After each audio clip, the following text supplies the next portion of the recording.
Oh, time to start the morning.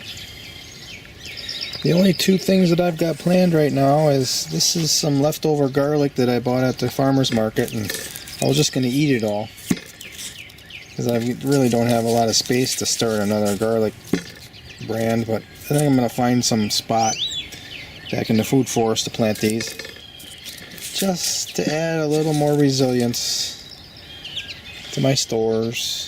And these are beet seeds that I soaked overnight in warm water.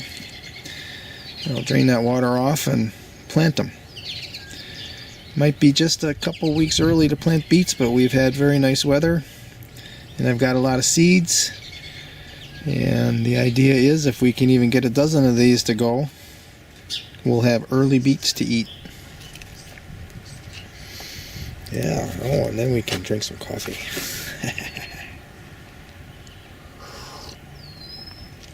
Like the person who said I should clean my cut and clean my fingernails. Well, I say to the person who doesn't like to hear me sipping coffee, this is what I got to say.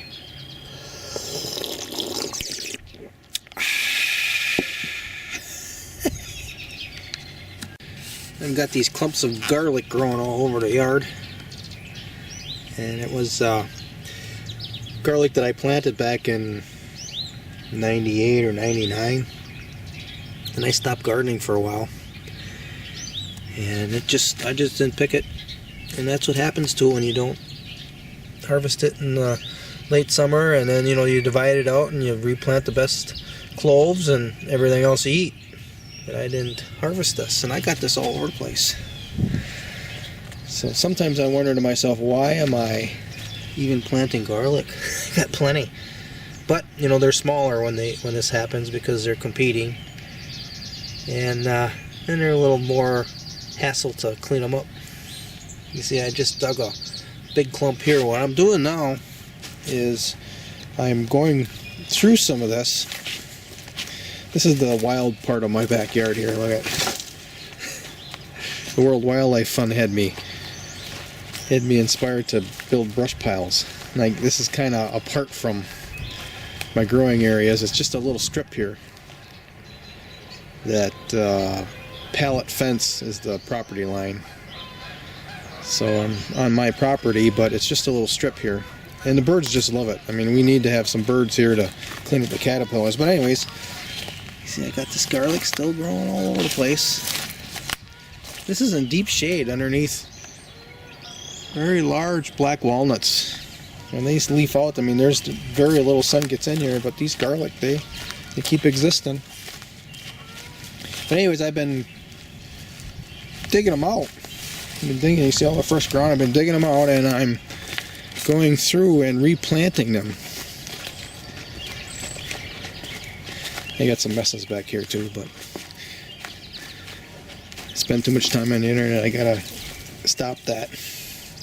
And I went ahead and took some of the larger cloves. You see I made a little patch right here. I had a wooden fence here. This is a swale, and I had a wooden fence that was stretched to this part. At that time I erected it. I just wanted to stop the airflows, but now I got fences all over the place. So I don't have the wind whipping through here like I used to. And now I removed this fence just like last week, not even 3-4 days ago. Now we're getting more sunlight in here, and I took this space and I replanted those bulbs. You can see my little garlics in here. Some of them are a little smaller, some of them are larger bulbs. Some of those are a larger bulb here. And I got room to do this all over the place. So every day I've been kind of doing a little of it. And here we had elephant garlic. I had that growing back here wild, and it was all clumped up. So I dug, I think there's 3 or 4 clumps that I dug up. And I replanted those too. So there's elephant garlic here and this domestic garlic that went wild. The original cloves came from a farm in Upper Michigan. When I asked him what the name of the garlic was that you got, he was all gruff. Upset I asked, and he said, "This is Upper Michigan commercial grade." I said, "Oh yeah, that's good. I like that." So here we are looking at the debris in my food forest. So our soil is very well covered. Very well covered. And here we can see this is an elephant garlic poking up. Oh no, that's not elephant garlic. That's oh, there's a little bitty rhubarb here, but this is daffodils. I got daffodils popping up here in the food forest. I don't think we can eat daffodils though. Well, keeps the voles away.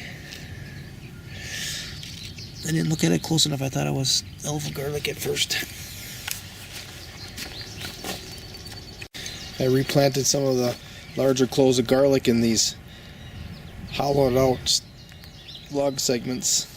Let's see what happens. These three actually got a little special treatment. I put some aged cow manure in the bottom and then compost on the top. And we'll find out if that helps them grow fatter cloves or not. I had some extras. I planted them out in front here, out in the soil. So these two little patches, the cloves are just, or the plants are just planted in with the wood chips. And then this one here, I hollowed out and I added about 3 inches of compost here. So that's a little bit of compost. And then I put the garlic in that compost. Ramping up. That's a nice picture right there.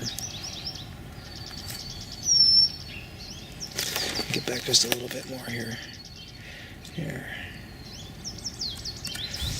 Okay. This is our main path through the backyard food forest.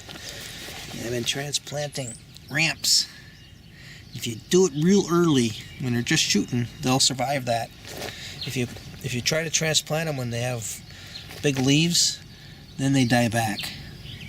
And I don't think they divide that year, but they don't die. They'll come back the next year.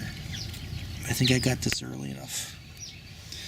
I've got ramps dividing all over, and I know I planted quite a bit in amongst these brush piles, but they're not coming up yet because the brush is keeping the soil cooler.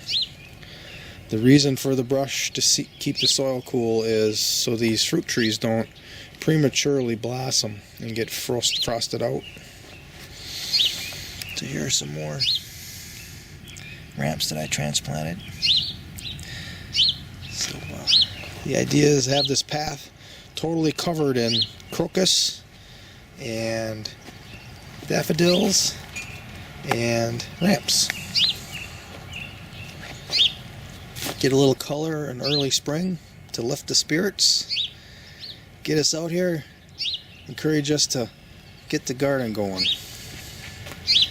That's the idea of the color, and the ramps will provide some sustenance early in the season. I mean, right now I can harvest some of these. I'll show you one that I could harvest if I wanted to right now, but I got plenty of food, and I'm not going to rely on them because I want to divide them, propagate more. And here's a nice little batch right here. This is my original planting here of ramps, wild leeks, and this was just one bulb just 3-4 years ago, so it's dividing nicely. And here I already harvested some and I left the bulb there in its place. This one I probably harvested 2 years ago, left the one bulb there. Same thing with there. There's a big, oh, there's a nice batch there that didn't divide yet. That's probably a bulb that I haven't harvested out and propagated. And this one here is really getting a head start. This one really wants to go. That's probably the tallest one on the property. There's another batch I can harvest. Now I'm going to wait now until these are too big. They normally don't do very well if you transplant them when they get that tall. So I'll wait until they've done their job and their leaves are dying back, and then that's when I'll retransplant the bulbs. Some of them actually have seeds, and I should try it out. Maybe here's one from a seed right here. It's really little. So, oh, that's pretty cool. Looks like something broke this one off. But it's gonna grow a new shoot in the center here, I'm sure. This is a hugelkultur that's under some black walnut trees here. I separated these cloves out from those two bulbs, and we have 8 pretty thick ones Then I'm going to find a special place for them, give them everything they need to divide out really nicely, and then these smaller ones I'm just going to plant around in a food forest in various spots. One of them was moldy. That's going to go into my barrel that will be composted.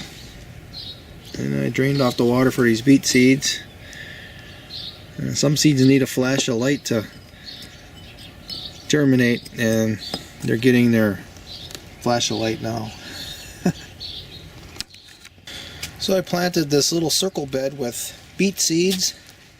You can see the depression here in the center. That's the area that I bury kitchen scraps to encourage the worms to come. And then all these little dimples here represent a seed. And I don't know how that worked out, but I had just enough seeds to fill the entire circle bed.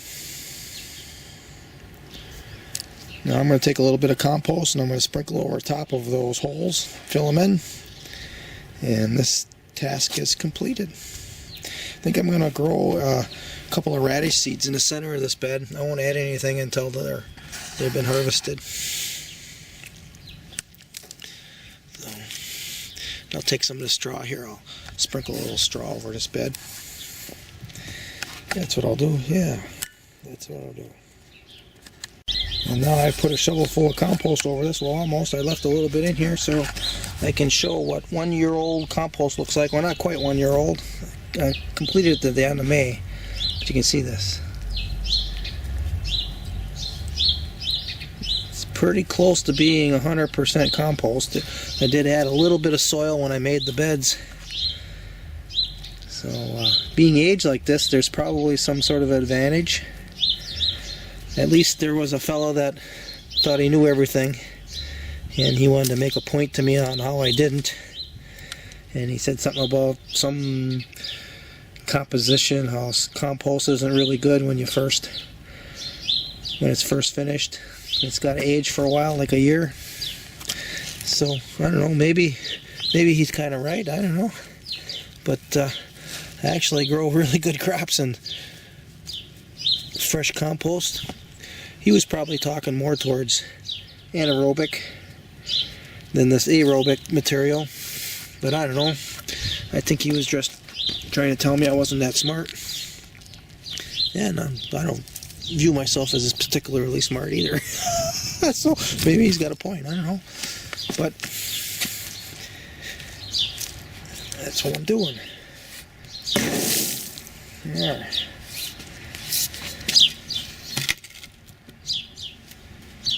A little bit of straw, just a little bit. That way if we get a big rain event, we're not going to be washing away our topsoil or our compost. You can see how fine it is. I think it's safe to say that this compost has turned into nearly 100% humus.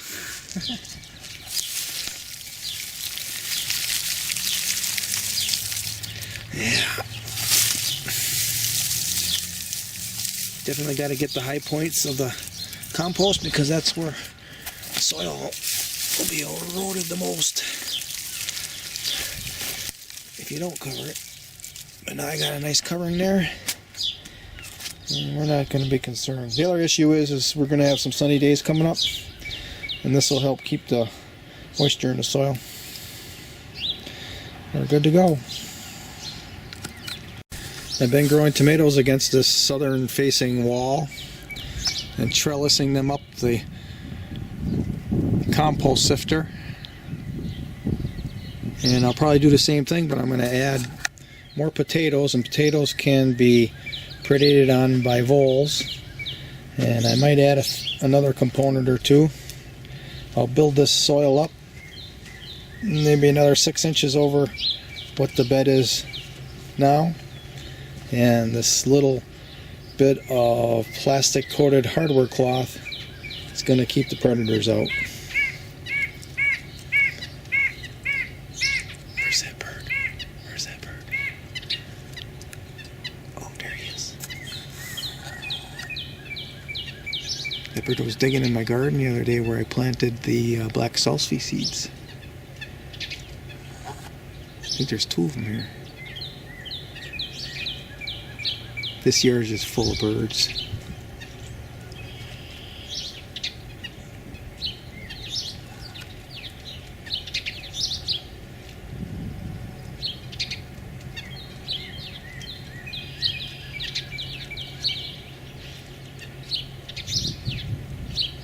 They provide essential pest services, but they also can predate on my crops, so I have to protect them.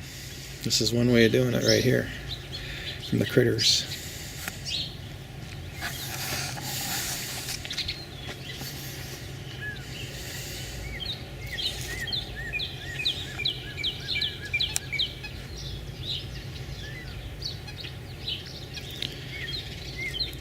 Here's to you.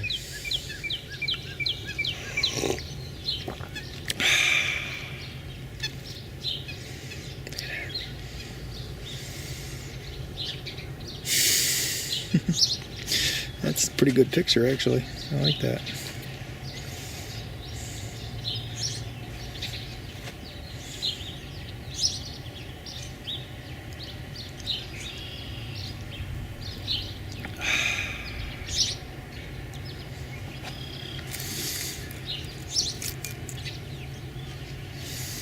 It's a delicate balancing act. All of life is a delicate balancing act. Don't screw it up.